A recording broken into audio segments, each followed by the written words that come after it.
Hi, EC. This is your 6-card life coaching tarot guidance reading. It's for your order from January 11th, and I really hope this resonates for you. And once again, I got to use this deck with you. So we'll see what it has for you today.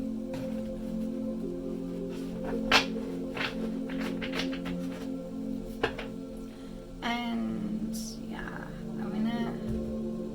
I kind of went over at as far as asking some of the questions you have on this one and the love one, and we can talk about it more as well.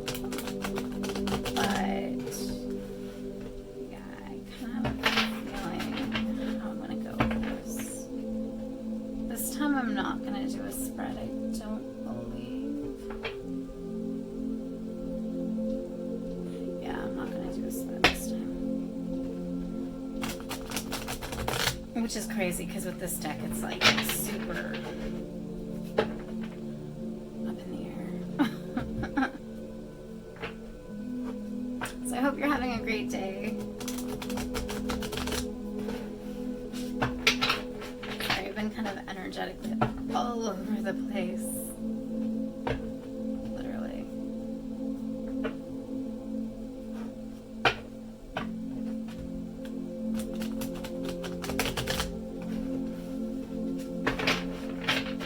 Wondering if I should, you know what, I'm gonna try to do overhand shuffling with this, or at least I think that's what it's called. I don't know, I might get them wrong, but the whole like side weird way. But I'm doing 6 cards. I'll let one go if like a 7th pops out, but yeah, we'll see. Yeah. Oh, there we go. I have like tiny hands, like I said.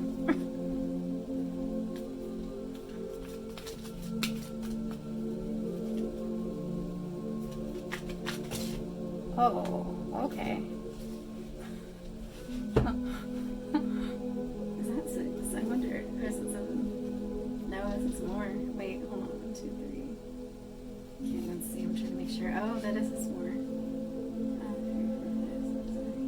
Okay, let me see. If I feel to put it back, I'll put it back. Otherwise, I'm just gonna go with it. Whatever's meant to happen is happening. So that's good. That's good.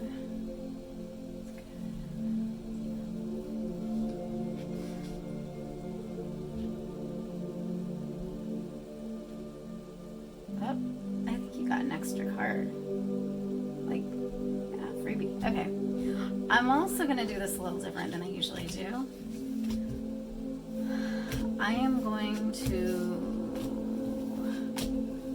place it where I feel it goes. So this goes right here.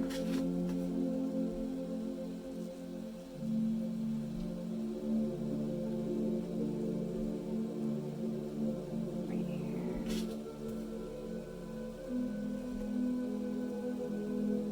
And that little tingling thing I told you about, that's how I do this.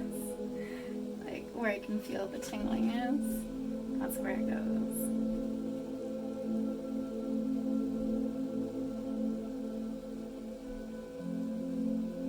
Interesting right there. That's right here.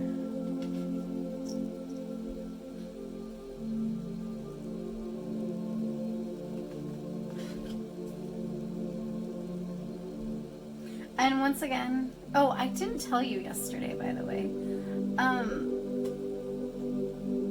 Well, he only has one of them going right now, but my husband does 3D printing, so the sound in the background that makes it sound like I have horrible speakers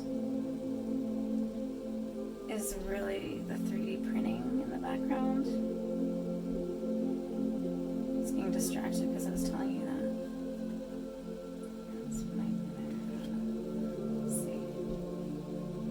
But yeah, so that's why like it sounds horrible. I didn't even think to tell you. We'll see. I don't know which video would be sent first. Nothing down here.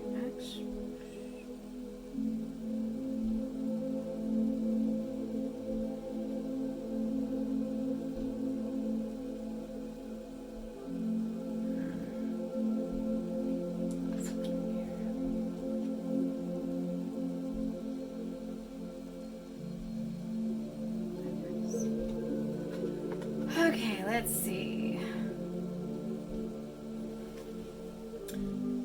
And like I said, this deck has a lot going on, so I don't usually use it for reading for other people unless I get to do it specifically.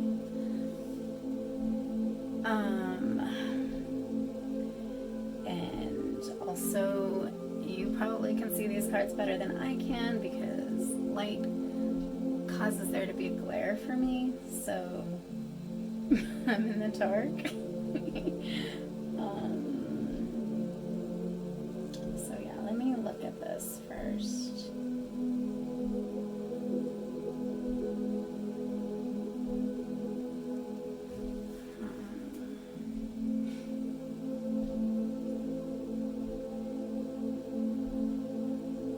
The Devil card has all sorts of different meanings, so sometimes it's not like the cut and dry negative or whatever that some people read it. Sometimes it's other things as well.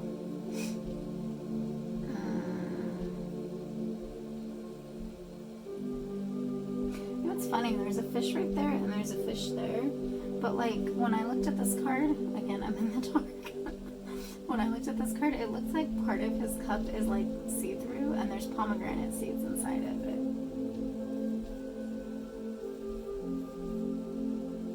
Which could be symbolic for me, coming from me, because pomegranates have like a specific meaning to them for me. God, his hands are huge. Particularly that one that's like over.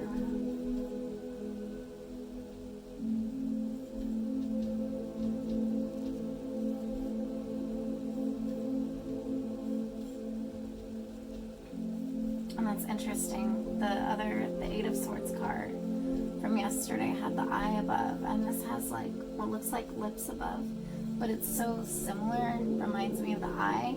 So in my mind, I automatically see the eye balls inside.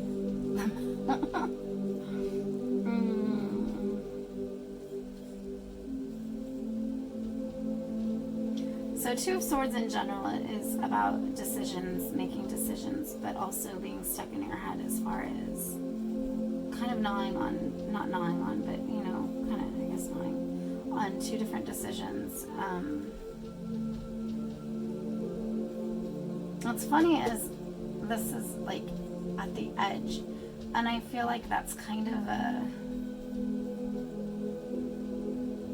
it just feels like it's an inconvenience, or not an inconvenience, but yeah, I guess an inconvenience, because this sword is pointing at that, but then the other sword doesn't have anything it's pointing at. So she might have two decisions, but like, I don't know, like this one might be like invisible or not visible to her, not visible to others. I don't know, I just get like a weird feeling on that. But usually it's a mental going over stuff, and sometimes it's also like the lesser of two evils type situation, which is kind of funny because the devil's like right there. But the devil is also a situation, one, it can be Capricorn energy of like really working hard, but like kind of rigid and structured. And I'm just trying to make sure you didn't just message me back or anything. Hold on. That's like when you're talking or when you're leaving someone a voicemail. Oh yeah, it is you. Okay, hold on. I'm talking to you. Give me a sec. Oh, I'm sorry. Cool. What is it? Hold on. I'm gonna pause this and I'm gonna talk to you. Okay, so I'm back. You just said ha ha ah, thanks. Okay, so I probably should have like centered myself and came back to this energetically because that was pretty distracting. And it wasn't just you, actually, when I was talking to you. I got like a review on a reading I did before. I'm gonna go ahead and pause it and kind of get back into this. Okay, so I'm back. So yeah, the Devil card can be, it can be hardworking, like Capricorn energy, where it's like hardworking but also kind of rigid and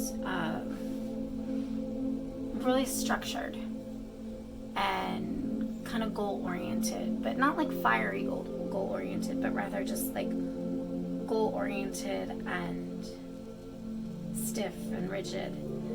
And the other thing with the Devil card can also be, it's a matter of choices, you know, being responsible for the decisions you make and the choices you make. So it's kind of a situation of, or a matter of calling things for what they are, you know, like not sugarcoating. I'm imagining a different card from a different deck that like is an exact example, but I feel weird being like using the description of that card in here. But yeah, it's calling things for what they are, you know, not tricking yourself, not telling yourself you're doing something, but really doing it differently or really doing something else. You know, just call things for what they are. If you're gonna choose to do something, be honest with yourself. So that's one of the ways that the Devil can be interpreted.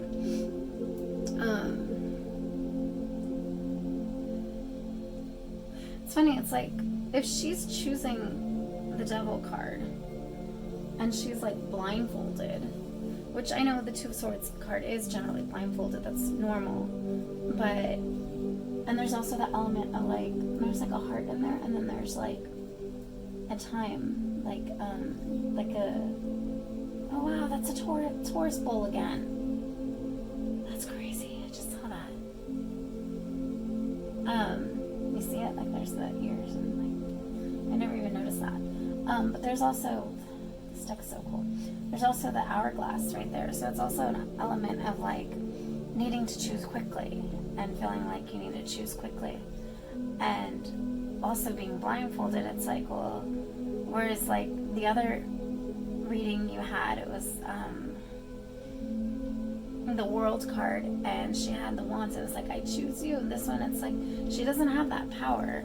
She doesn't have any of that. It's just like out of necessity she's picking. And again, things are on fire here. So again, it's like it's an element of like, I feel like because of the other reading we did yesterday for you, I feel like it's an element of loss. Again, fear of loss, fear you're gonna miss out, you're losing out. Even like the heart's right there. If you see like the sand is cushioning the heart, well, what happens when all the sand goes away? Like if she originally had all that sand with the heart, then that was a good thing. I mean, it could be seen that way. And then it's like it's almost gone. Like I just see it like as pillowy, softer, not necessarily soft, but pillowy. And like when it leaves, it's like bare and empty in there. And this whole idea of the clock's ticking. So she picks this, and this can be, I mean, this is supposed to be like your general, so it's, I'm not trying to go into love situations necessarily. Hold on, let me look at something, because I haven't looked at the other cards very much. Not in this reading, at least. Excuse me. Excuse me.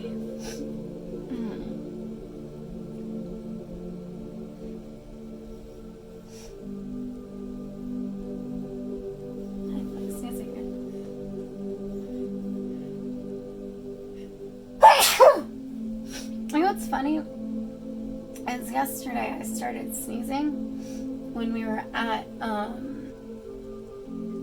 the Wheel of Fortune card, and it was like the woman in front of the boat, and she's like, it's almost like, I guess it's like the siren or whatever, and like how pirates or whatever people, maybe just sailors, I don't know, used to have the woman in the front of the boat, and she'd take the brunt of, I mean, symbolically, what I was seeing in the reading was that she'd take the brunt of the impact if the boat ever hit.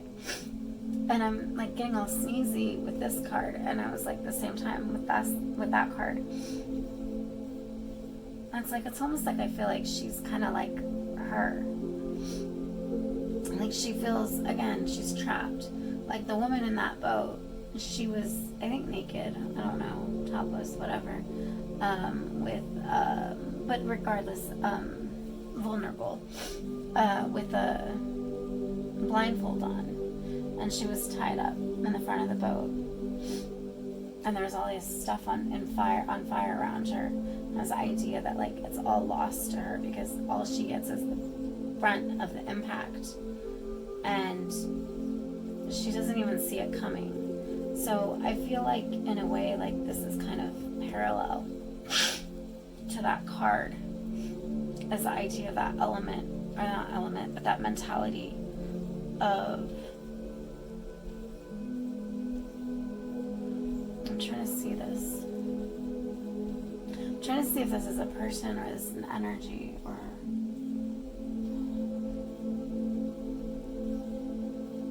I mean, I know, like I said, it's bound, it's helpless, it's victimization. And that's what this card is against. That's what this card says. Okay, call things for what they are. Instead of saying you're a victim, instead of saying this, say you made the choice to do this. Say you made the choice for this. You know, be responsible for your own actions. And in the sense that lady, you know, in the front of the boat, she's, I mean, complete victimization, victimized. But it's that mentality that, like, not saying you've made bad choices per se, or you've done this, but it's not always in a mentality of a victim. Sometimes it's just circumstances, and sometimes there's things to learn and things to grow. Like there's cherries there, there's fruit right there. There's different things that can come from that dark experience. So it's like she's like, okay, I choose that. And then from here, this is the King of Cups. The King of Cups is a matter of, that's authority of emotion. And that's where you'd get, if you take all the lessons of good that comes from all the negative here, and you, like, not saying that the bad that's come in your life is all your fault or anything like that. That's not at all what I'm saying. Actually, I said it like that to clarify how much I wasn't saying that, but it didn't come out that way. No, but what I'm trying to say is, if you come to a place of calling things for what they are, so instead of giving people excuses and giving things excuses and giving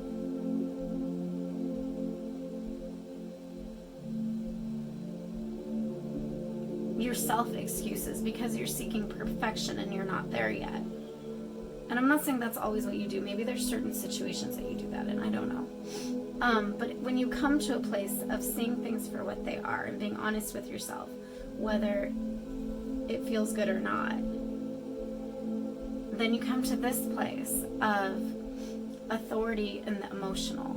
So the authority of emotions, psychic, intuition, empathy. It's basically to where instead of being like, oh, okay, everything's horrible and I'm in this situation and I'm helpless in this situation, it's to where he's like, okay, well, I'm having a bad day, but I'm going to control my emotions and this and this and this, not because I'm not going to be honest with myself, but rather because I don't want things to blow up and go further and worse and leak into other areas of my life. So it's not controlling emotions from the place of, or controlling fears from the place of control and, oh, you need to be stone cold and no feelings, but more so from the place of, I understand the way emotions work. I understand the way these feelings work. And I want to be honest with myself that I have them. So therefore, I'm going to say, you know what? This is the point that I close off this connection, because I don't need to be tied to this connection. It's even for me, like when, okay, so I'm sorry, I'm kind of rambling, but when I'm doing this reading, right, a lot of times you ask me about energy and stuff when I do readings. One lesson I learned was I did a reading for somebody and they they were more guarded in their hearts. And it was a relationship reading, and it was great and all, but they were a lot more guarded in their hearts. And I'm pretty open-hearted, so that doesn't mean much coming from me, but I feel that. So when I feel someone's energy like that, it's powerful in the sense, like, not powerful over me, because that's not what I'm trying to say. But if I don't protect myself, that's powerful to be around and not good for me. And guarded from fear and past wounds and stuff like that. That's what they were dealing with. So in that situation, I had somebody give me a really great review, interrupted my reading, and I was tempted, because I was really curious how that review went for one of my readings before, and it was such a great review that I was crying, emotional, and I felt amazing. Like, it was, I was, like, I'm not trying to take myself there right now while I'm telling you, because that's even taking me, like, energetically changing. But anyways, so I went there, and I forgot to center myself again and protect myself again. So I went super open-hearted and, like, literally crying in happiness back to this guy's reading, where he was completely closed and, like, trying to push away relationships.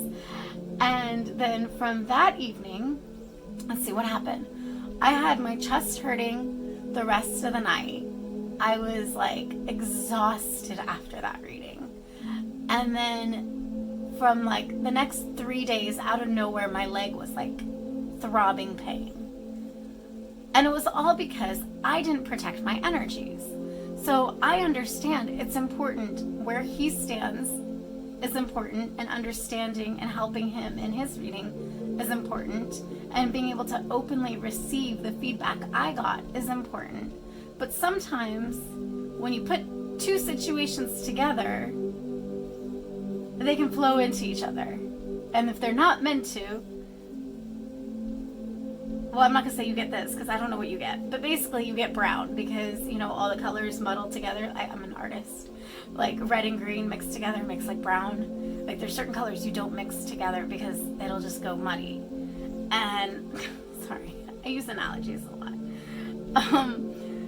So that's what he knows. He knows that. He knows that there's nothing wrong with emotions. There's nothing wrong with intuition. But sometimes you need to reel it in. Otherwise, you're going to send yourself over the cliff. I don't know. Like, overthinking it and whatever, you know, you're going to, like, it's almost like you gain momentum and you're like, yeah, I'm running. Okay, cool. This is so awesome. And then you go. And then, like, say you do see a cliff and you're like, oh, but you've gotten yourself so fast that, like, you can't stop anymore. Like, I'm imagining, like, if people were, like, cars or something, I don't know. And then, you know, when you gain so much momentum, like, you have to be able to reel it in. You know, like, it just goes sometimes. God, I hope this is making more sense to you than me. I mean, it's not making sense to me. It's making sense to me, but I hope it's making as much sense. Even that didn't make sense. Yeah, exactly. There you go. So, and, you know, I can really blame you too, because I get into people's energies when I do readings, and with yours, I think I get even more all over the place with my thoughts. So I could just blame you. Maybe it's your energy mixing with mine, and I'm like, plus this deck does not help. But anyways, let me see. So, okay, so here's something I'll tell you. My dad, the reason I told you that this is important, I think, the whole idea of me feeling like this is like pomegranate seeds. I mean, I know this is a fish, and that's, you know, but I just see pomegranate seeds when I look at that. I see that the glass is like halfway clear, see-through, and you can see the pomegranate seeds in there. And the reason that's important to me, and so therefore it should probably be important for your reading, because it's a personal symbol for me, is that when my dad died, when I was 3, the last thing I ate with him was a pomegranate in the hospital. So every time I say pomegranates and I eat pomegranate, I think of him. But it's funny because if the King of Cups is supposed to control emotions and control the bubbling over, per se. I mean, even like you see all the water, all the crazy everything, and like it's like he's in it. It's not like he doesn't know how to do it. It is him. It's just he also knows how to flow with it and not be consumed by it, if that makes sense. Not be controlled to the point of not being able to be functional anymore. But he has a cup, which for me, like I said, symbolizes my dad's death with the seeds in it. And it's like, he has that so close to him. It's literally, he's like drinking it. I mean, he has the ability to drink it. It's in a cup. I mean, I think that's what you do with something in a cup. Unless you pee in it. But anyways. But yeah, so he has the ability to drink it. And so it's like consuming. Even the things like consuming. Even if you can be in really hard, sad, horrible situations. You know, coming to a place in yourself, in your strength, in yourself. To be able to be like, unshaken. And not unshaken because you're traumatized, but unshaken because your strength and your, not structure, foundation isn't on everything around you being predictable or everything around you going as planned. Because if you're so solid because your strength is on everything around you going as planned, that's not really strength. I mean, anyone can be solid in that. So it feels like to me what so far life has been doing with you is trying to get you to a place to where you can have that and you can have so much strength in that. So it's not just, oh, well, you know, like, I don't want to keep talking about your other reading because I don't know which one you're going to do first or listen to first. Hold on, let me see how I can say this without talking about that.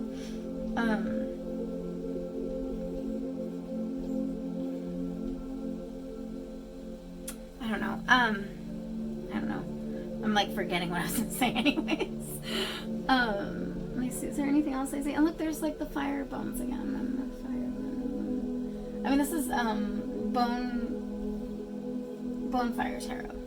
But not everything's on fire always. Or not everything, but it's not just the bones that are on fire.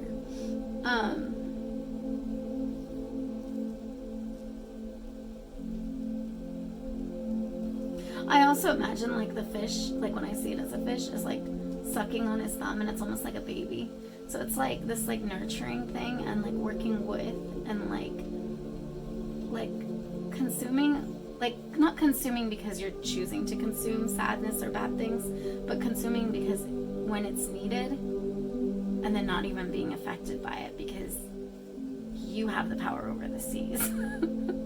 I mean, I'm not trying to make you sound like, you know, Triton or whatever the heck, like any of that, but it's just like you have authority in that. And when you can come to that place, then you can shed that on other people and you can be like seriously a light. And then you won't be going through so much hardships because you'll already come to that place. Let's see what this says. So the Hierophant is about, well, it's rigid, it's structure. A lot of times, you know, it's kind of categorizing. I alwas feel like there's a categorizing element, like these people are here and these people are here. But also there's an element of, I always see, okay, so the Hierophant is also about connecting with people, but it's connecting with people in the sense of, even if the fellowship, not connecting with people, but keeping the spirit of connection alive. So even if the fellowship changes, even if things change in the future, which is funny because this is like that kind of thing and what you're talking about, even if things change in the future, you keep your traditions alive by bringing forth things from the past. And for this card, it's generally,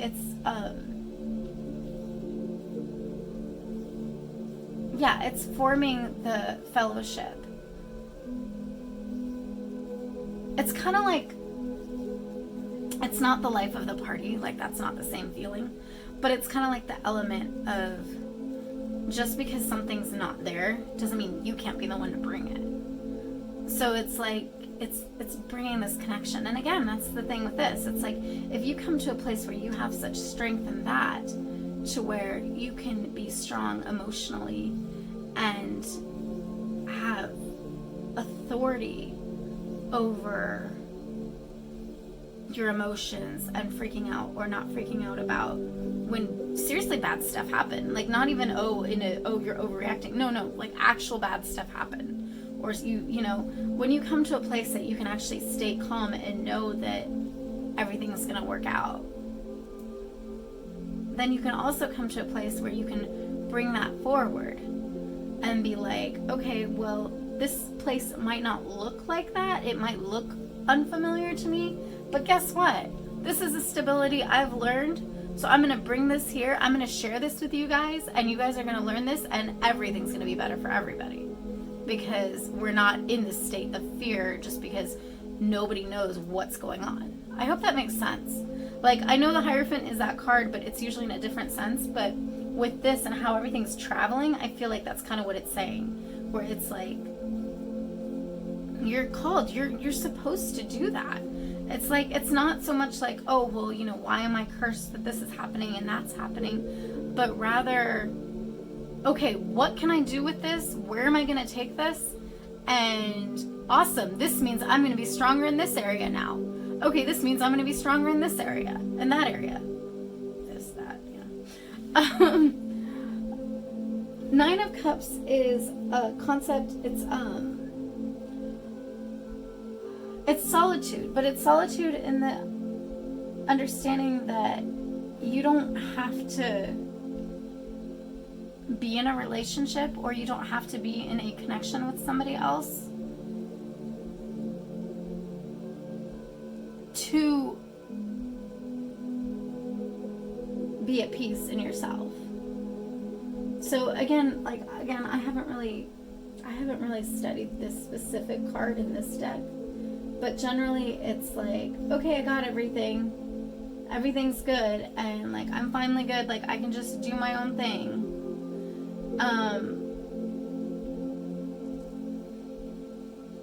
But it's satisfaction in what you've created, what you've done. And Cups is usually relational. So it's like, it's coming to the point of where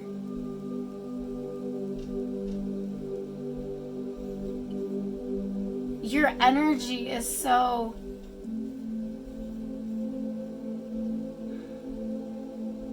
emotionally mature in this situation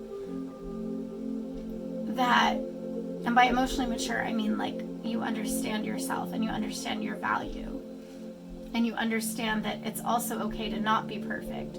So you don't need somebody else to make you look better or to teach you how to be better in that sense. Like, you can learn from someone else, yes, but it's not because you're lacking, you know? And so you come to this place of fulfillment in solitude. It's funny, like, there's I'm trying to see this card, like, more than just what I know, like, also for in this deck specifically. It's got the hourglass that she has right there, and then it's got, it's interesting. So it's like, I think it's coming, I'm trying to see, like, so it's going like that, and it's going there, and I just say, okay, I'm going to bring it forward, and then I'm going to come to a place that I manifest. Yeah, because it's like she's like in a picture. Because I know normally what the Nine of Cups card looks like is that, the back part. I mean, not exactly, but it's kind of like that. And in this sense, but she's like in, I guess, water? I don't know, whatever, something. She's in something. And like, all this is there, and it just feels like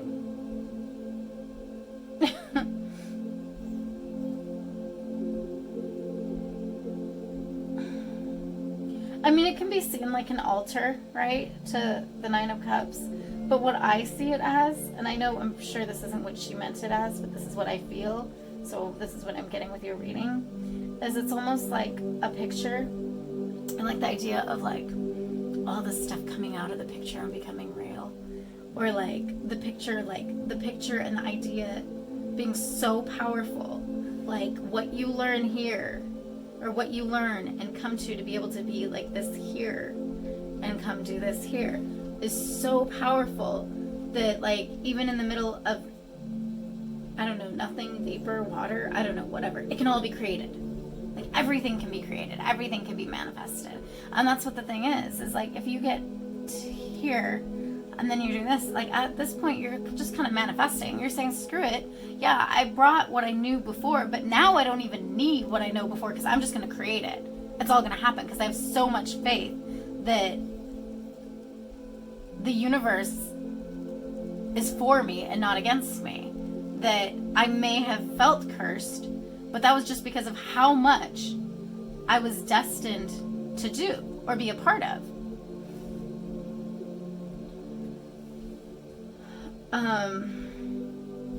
Yeah, that's what I see with that. It's just like coming out. And what's funny is say like it is water, right?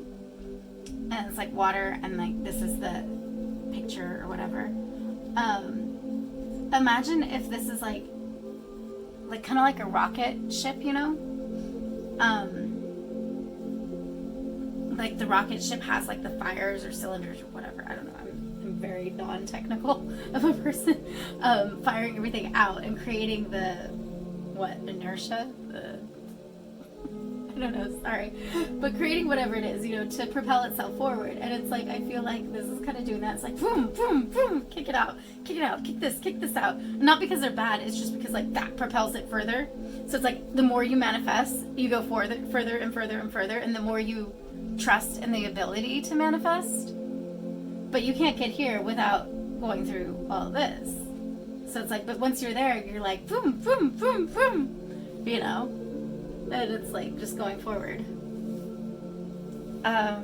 Okay. The Magician. And then, yeah, then you're like the Magician. The Magician is, the biggest thing with the Magician is the Magician, or like, yeah, in the reading, the first reading I did for you ever, the Magician already has everything.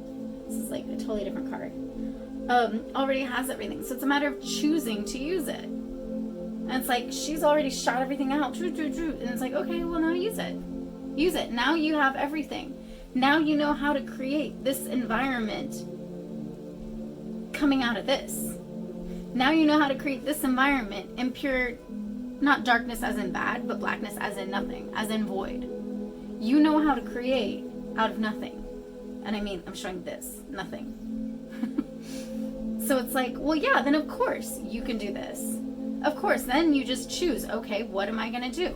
Okay, where am I feeling led to here? What is the purpose here? So it's all a matter of growing you as a person. And not because you need growth because there's anything wrong with you, but because you're destined for so much. And I don't mean that in a sense like I believe everyone is. It's just a matter of people answering and people having the heart for other people to even care to be challenged. And I'd say utilized or care to be nice or kind, but some people's strength isn't their kindness. Some people's strength is their sincerity. Some people's strength to themselves even, or even to other people that, hey, I'm going to do what I'm going to do and it doesn't really matter. Nobody can change that. But if they're being honest about it and sincere about it, sometimes it's a strength because someone else that might be like, everyone's strength is different and everyone looks different. But all it is it's a matter of you rising to the challenge, seeing it as an opportunity rather than a downfall, rather than being captured. Because if you feel like you're captured and you act like you're captured, you stay captured.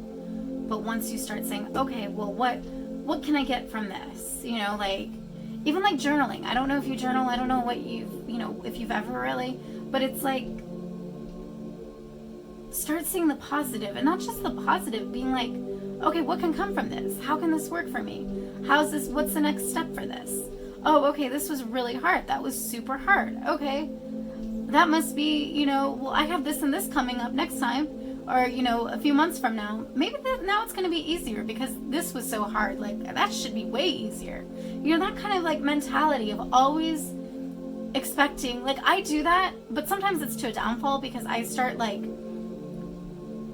needing to predict what God is doing. Like, I'm like, well, this and this happened because God's doing this, and so therefore this works this way, and this is this way, and that's its own religion. And like, again, you're supposed to, sometimes when you understand everything, the beauty's lost because we're not supposed to understand everything. It's okay to ask questions, and it's okay to feel like you need direction,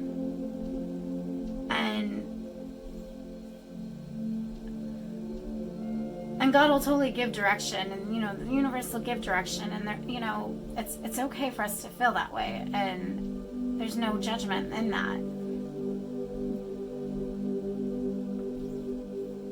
Oh God, did I lose my train of thought?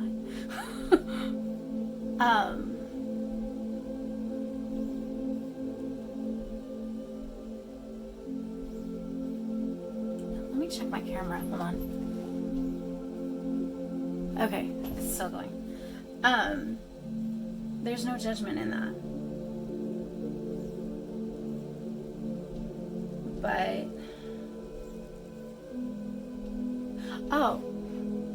but sometimes we take away the joy in ourselves.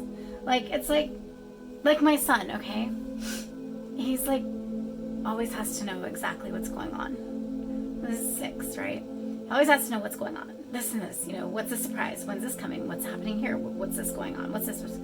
Always. And it's like, I forget, the other day we finally were able to surprise him with something. And my husband was like, did it feel good? It felt good to like not know what was happening, and I just surprised you with it. And my son was like, yeah. And I had to make him admit it. I was like, so you understand that it feels good to, you know, be surprised. It feels better sometimes than to always know everything good coming, and, you know, expecting it, waiting, but then kind of getting like almost nervous and anxiety about it. I mean, I didn't say that. That's parts I'm saying to you as an adult, but yeah, it's like I have to learn that sometimes, that we can't know everything. And honestly, if we could, life would be even more miserable. And I say even more because sometimes we think it's so hard and everything when we don't know. But sometimes if we did know, it would be really scary. Like, my husband was like, oh, I just wish I could look into the future and know what's going to go on with the world 20 years from now. And I was like, yeah, but then if it was like really, really, really bad, like, what would you do with yourself? Like, if you knew something was inevitable and said, well, then you could change it. Like, well, what is it? Is it the future that you can change? Or is it like what God already knows is happening and is going to happen no matter what? And like, yeah, sometimes we lose the human experience if we have to know everything. And sometimes we lose parts of the lessons we're supposed to learn and grow in if we have to know everything. So going back to the reading, 13 is the death card. Hold on. This always confuses me in this one. Yeah, it's the death card, but it's weird because it also has the towers here. Or is it the other way around? This is the tower card. I still like, with numbers, hold on, with numbers with cards, like I remember all these other symbols and all this other stuff, but then sometimes, like, stupid stuff like that, like, I'm like, what was it? 13 is tarot, is death. Yeah, of course, okay. Duh. It always confuses me because of the towers. But 13 is the death card. And again, though, it's like the towers. It's like, you know, okay, well, this came crumbling down. This comes crumbling down. And then the death card is a matter of having room once one cycle dies, ends, having room for the new to come. And It's interesting though, because it's like this happens, and I feel like this was its own like rebirth here, and then it comes here, and then it's like, oh, well, here's something, you know, new. You're making new out of stuff. Not new, but choosing to use stuff. And then it's like, you know what's weird about this is I feel like, because this has a rose, I think that's the root chakra symbol. I don't remember. You can see it as it's on fire, or you can see that on fire. There's another rose right there, and that's not on fire though. That one's white. And then Scorpio. Which, yeah, death. Death card is Scorpio. I'm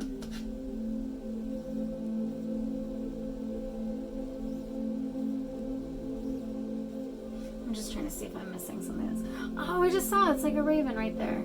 Like I saw the wings here, but I didn't see that it's a whole one like on his.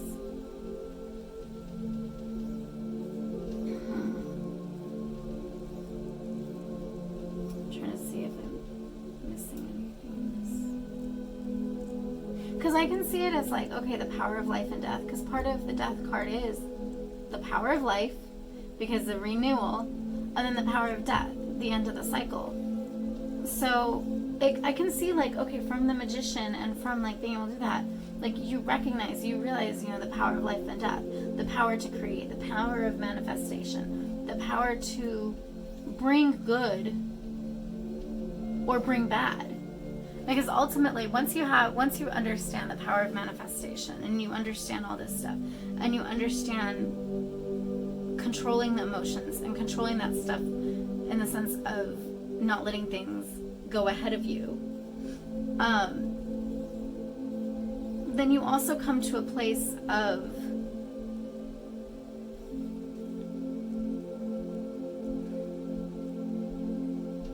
it's like, okay, so I'm really big about the power of words. Like in the Bible it says the power of life and death is in the tongue.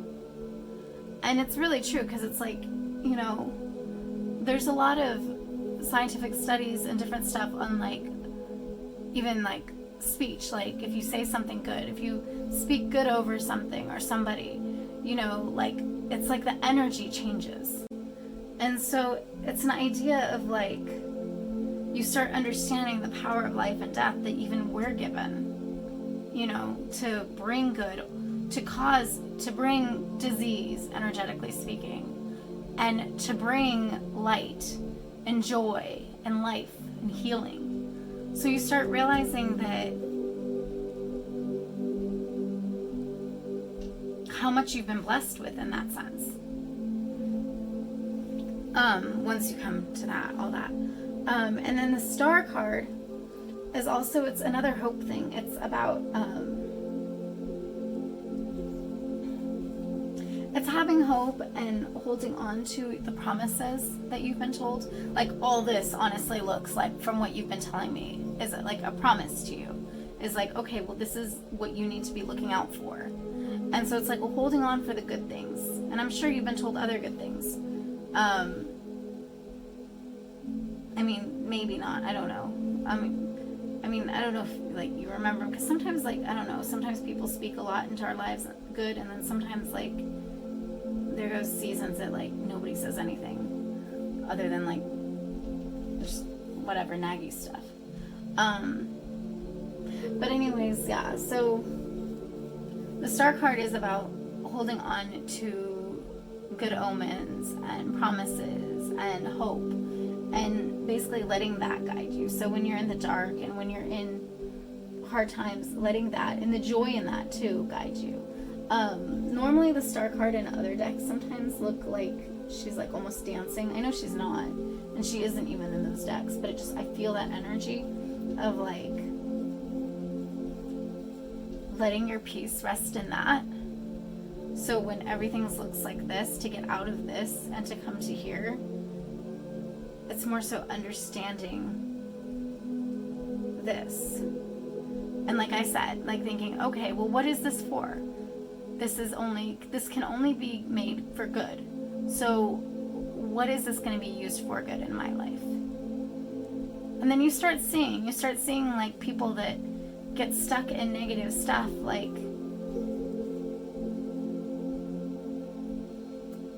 they start attracting more people that can bring those kind of circumstances into their lives.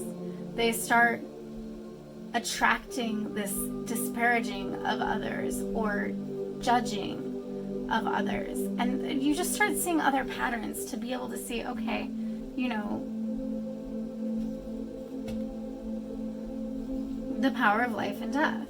I mean, I'm trying to see if there's any other thing with this card, like once that is, and then it's like, comes to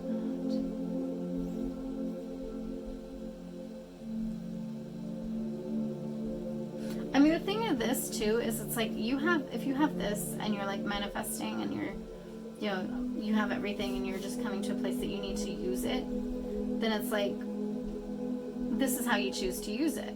It's like you make your choice, life or death. You bring good or you bring bad.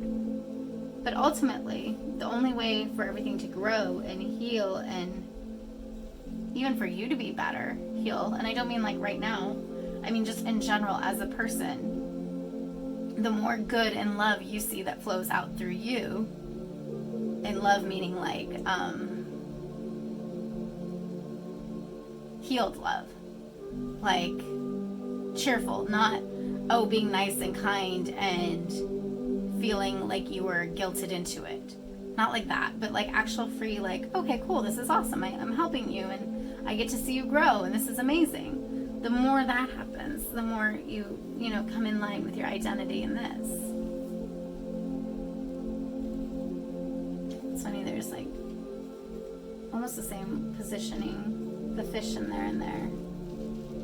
I'm trying to see if there's anything else. Oh, the pirate ship, or what? Is that the pirate ship boat? Yeah, that's the boat.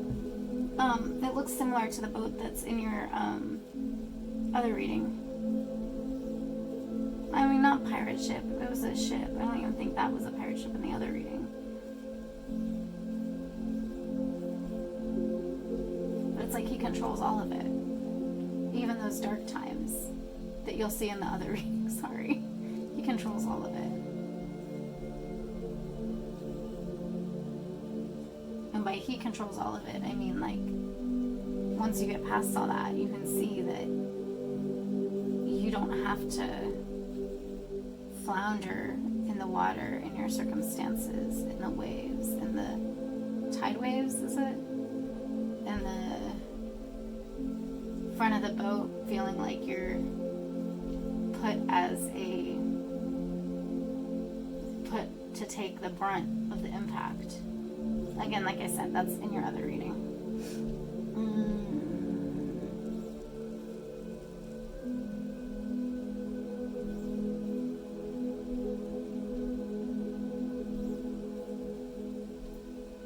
It's funny as it's like, okay, so if this is happening and then this is happening here, and I'm saying this is him bringing this forward and being like, okay, well now I'm gonna have that mentality. Even when things are dark, I'm gonna bring this cleansing energy and kind of controlling energy, authoritative energy of, okay, well, this is where this belongs, and we're not gonna let them merge because we don't want.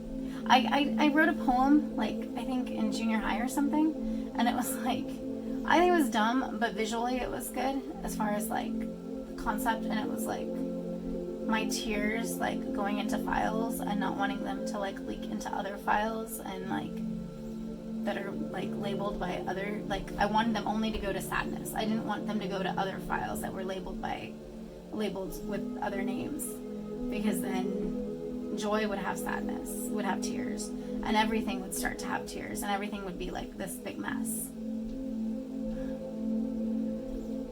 And that's what it is, as he's like, now I've learned to do this, and I'm bringing this forward, and guess what? We're not going to allow that to happen anymore in the dark times, in when people don't know what's going on.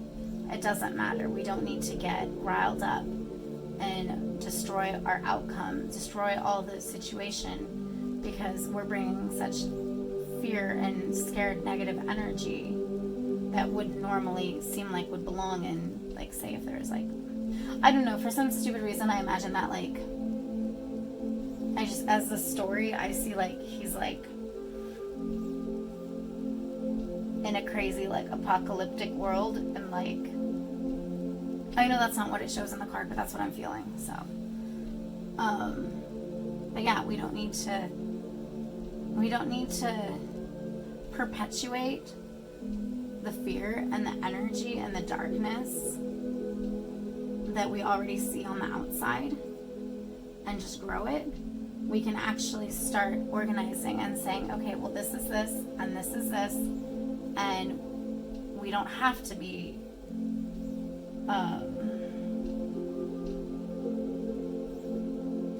driven by any of it.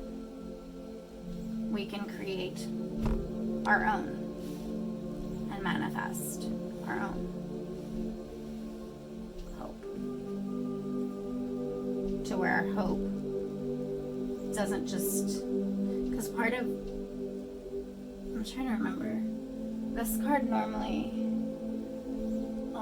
is she's pouring both into the water, and she's also pouring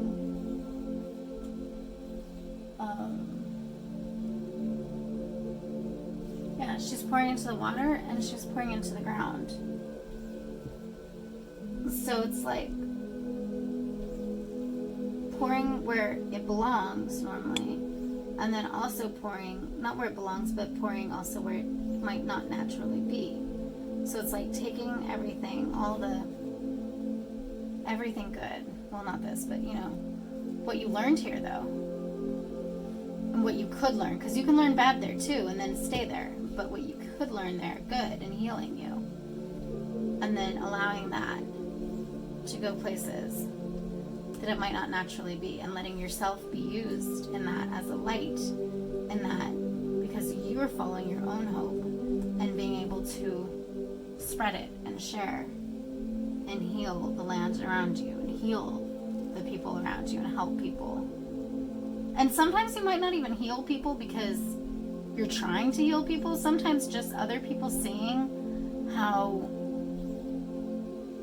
solid you are and how high vibrational and joyful you are, sometimes that is inspirational enough for that to help people, and help people see that they don't have to stay here, even if that's what life is doing to them. They can stop the cycle when they learn whatever lesson is supposed to be taught from it, and then they move forward. I'm trying to see, because I know I said this first, and I mean, that's just, I think that's just how you felt. And this is saying this is where you can be, and this is how you can get there. It's like she's picked that. But not really because she wants it, and not even because she thinks it's a good thing, but because she's felt limited in time. She's felt kind of almost, I feel like, fatalistic, because like this mentality, and then like if you're not in this higher place, like with all that craziness happening, and even the other card in the other reading, it's like she's felt like she has no choice. So she's picked to feel like her, because she feels like that's what she is. Not because that's what she is, but she's decided she's a victim because she's been treated like a victim. But she's been treated like a victim because she's decided she's a victim. So even when she's outside of circumstances and she's dealing with people, they've treated her as a victim. they've decided to come up above her or take advantage of her because it's like she has the word victim written on her head. So as soon as they see her, they're like, oh, okay, this is how I'm supposed to treat her. Or this is okay. It's okay with her. Well, it's just her. It's fine. So it's like, even if sometimes it's not just life and sometimes it's the people, even that is part of the cycle. So even that is a situation where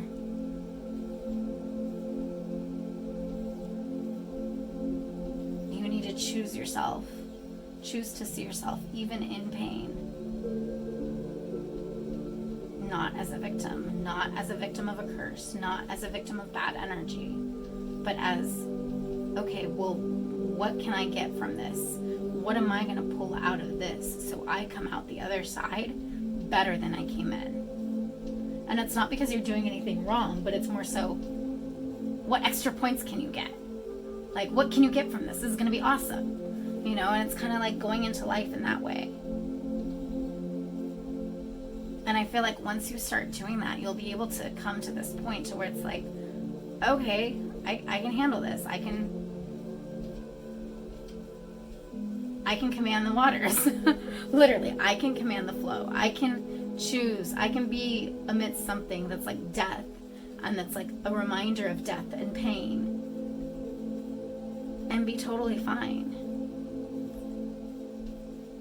And then therefore I can do this, and I can bring good, and I can start putting boundaries down as to what energies go where and what's for what, and when should I allow myself to get carried away, and how can it be, and that it is okay to allow myself to get carried away, because I shouldn't feel guilty.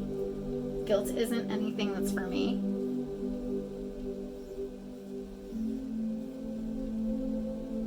And then I can come here.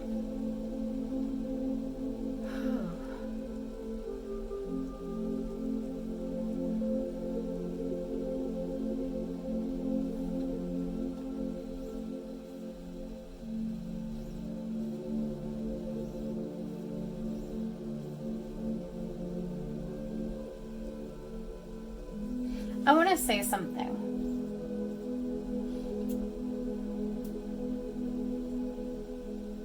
Something about this card is making me remember you talking about your dad being absent and your mom divorcing him because he wouldn't work. And I just see this like slave to work, slave to this mentality, slave to this. And it's fine, like you can choose whatever you believe in that and whatever, you know, life path you have. Everyone has different ones and everything. But you also said that your mom was narcissistic and negative and all of this. One pattern I've noticed in my own life is if I start judging other people, and I'm not saying you are, but say like if your mom, like even like your dad, right? If your mom badmouthed your dad or badmouthed different things and, you know, talked crap about this, talked crap about that, said this, blah, blah, blah, blah, blah, blah, to pretty much like after a while, it's like not even your chosen thing, but like it's your paradigm. Like, oh, my mom says the sky's purple, so therefore it's purple, you know? Once you start getting to that point, like sometimes it's really easy to like go into that mentality and start judging other people the same way you were taught to judge people, same way you were shown to judge people. And then when we get to a place of judging other people, and we get to a place of telling ourselves it's okay to judge, because ultimately we're all equal in different phases of our lives. But when we come to a place of telling ourselves it's okay to judge, then we also come to a place of telling ourselves it's okay to judge ourselves. So then we start seeing ourselves this way. We start seeing ourselves as pathetic for not acting this way. I'm pathetic for not doing this, and I should have done that better. I should have done this better, and I need to be better with this, and I need to do this. And instead of seeing ourselves in the light of seeking to better ourselves and constructive criticism so we can grow in knowing, because there's a difference. Like if you get criticized and criticized and criticized and talk crap about, that's not constructive criticism. That's not going to help you. But if you get constructive criticism that says, okay, well, this is what could have changed here. If you do this, this might actually help you over here. So I would suggest maybe taking a different approach to blah, blah, blah, blah, you know, like that. Then you can actually apply that, and you're not telling yourself that you're a piece of shit. And I'm not saying that's what you're saying, but a lot of times when we get criticism and it's not constructive criticism, we feel helpless because we get told what's bad with sometimes no information about what actually is bad. Sometimes it's just bad because it's not them. And then the other times we get told what's bad with no information as to how to make it better. And so we get to this helpless victim state of, okay, well, I guess this is just who I am. So I'm not saying that you believe you are that necessarily in that sense, what I'm saying. But I'm saying that sometimes maybe your pattern or what you saw as the pattern from your mom and people around you in general, maybe even people that your mom brought into her life, that negativity that worked with her, not worked like work, but worked like conversated. I don't know, you know what I mean. Sometimes that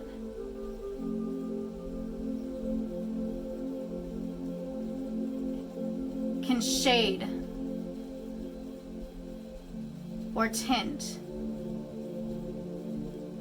what we're viewing the world with, and in turn sometimes viewing ourselves with. Like sometimes me and my husband, like we did this like the other day. We were talking crap about somebody in my family and going on and on and on about it, and it was just between ourselves because I'm very detailed, and sometimes I let myself get judgy. I'm not that judgmental, but I can be judgmental. And then the next day, my husband went off on me about stuff that normally doesn't really bother him, but suddenly was like just the biggest annoyance ever. And it was stuff related to what we were judging the other person the day before. And finally, after our big fights and everything, I kind of came to him and I was like, you think maybe you're just like extra upset with this because we literally spent like hours digging and like criticizing it, and this other person like in our minds together conversating about it the day before, and so like you went to like a place of like judging that mentality and like judging people like that, and so suddenly like you're seeing me differently.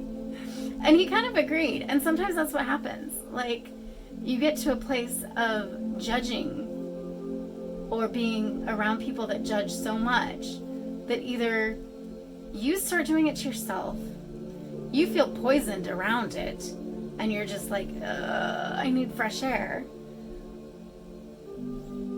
Or you let it a little bit shift, and even in your saying how much you hate it, you might start judging the person for doing it. It's like becoming your worst enemy just because you're focusing on your worst enemy so much. I've dealt with that too. So yeah, maybe that was an extra thing that you needed to hear. I don't know. I think it's done. Okay. Hopefully, hold on, let me double check it's still on. That would be horrible. Yeah, it's still on.